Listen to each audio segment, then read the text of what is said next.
Кеше Алматы қаласында спорт күні мерекесіне орай кроссфиттен жарыс өтті. Болашақ қауымдастығының ұйымдастыруымен өткен шараға қала тұрғындары қатысты. Медеу шатқалындағы жарыс жайлы тілшіміз Жандос Айтбайұлы баяндайды.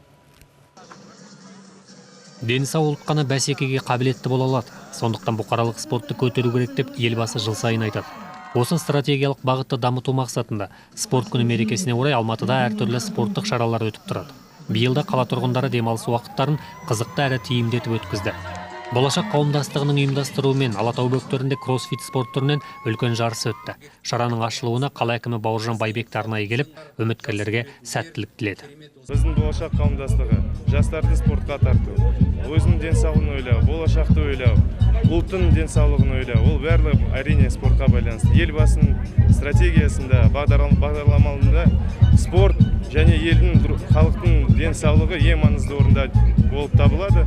Біз елбасының бағдарламаның түлектері болғаннан осы елбасының тапсырмасын қойған мақсатын іске асырамыз деп, осы сайыстарды ұйымдастыруға өзіміздің күшімізді салдық. Дене тәрбиесі денсаулық кепілі деп түсінетін қала тұрғындары жарыстың қызықты өтуіне барынша атсалысты.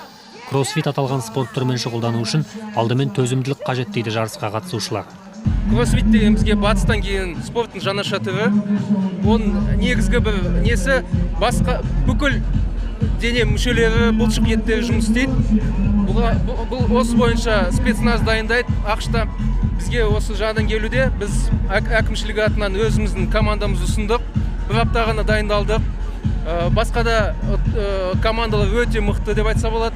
Соның өзінде біз жеңуге тырысамыз. Жарыста барлығы 8 команда бақ сынады. Жеңімпаздар мен жүлдегерлер арнайы сыйлықтарға ие болды. Сондай-ақ ұйымдастырушылар көрермендер мен жанкүйерлер үшін жеке сайыстар өткізіп, спорт күні мерекесін тойлауға келгендердің көңілін бір көтеріп тастады. Жандос Айтбайұлы, Ғани Бекенов, Хабар агенттігі.